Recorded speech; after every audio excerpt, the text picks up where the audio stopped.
কত উদ্ভট ধরনের খেলা যা চায়নারাই খেলে থাকে। আমরা তো সবসময় মার্বেল দিয়ে নায়িকা মুড খেলছি, দেখা যাচ্ছে আপনার খেলছি, অনেক ধরনের খেলা খেলছি, আসলে এখন মনে নাই। মার্বেল দিয়ে অনেক ধরনেরই খেলা খেলছি, মার্বেল বা বেল্লারি যারা বলে থাকে, কেউ বেল্লারি বলে, কেউ মার্বেল বলে। চায়নারা দেখেন কি করছে, ও দুইজনের একজনের ভুরুতে, থোতায়, তারপরে কানে দিয়ে রাখছে, প্লাস বাঁশিও দিয়ে রাখছে। যার মুখ দিয়ে আওয়াজ হবে সে টিনের বাড়ি খাবে। এই টিনের একটা ঢাকনা আছে, এটাতে প্লেট আর কি, এটাতে বাড়ি মারতেছে। যদি আওয়াজ হয় তাহলে বাড়ি মারবে।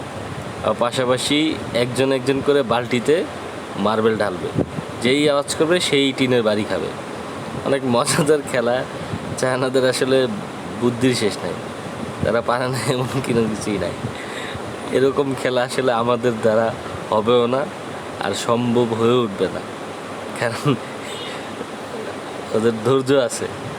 এই যে দেখেন, একটু পর পর মার্বেল দিতেছে, যদি বাঁশি দেয় সাথে সাথে এই যে বাঁশি ফু দিছে, এখনই বাড়ি দিতেছে। তো বাঁশি ফু দিলেই একটা করে বাড়ি দিবে, ও বাঁশি ফু দিলে ও বাড়ি খাবে।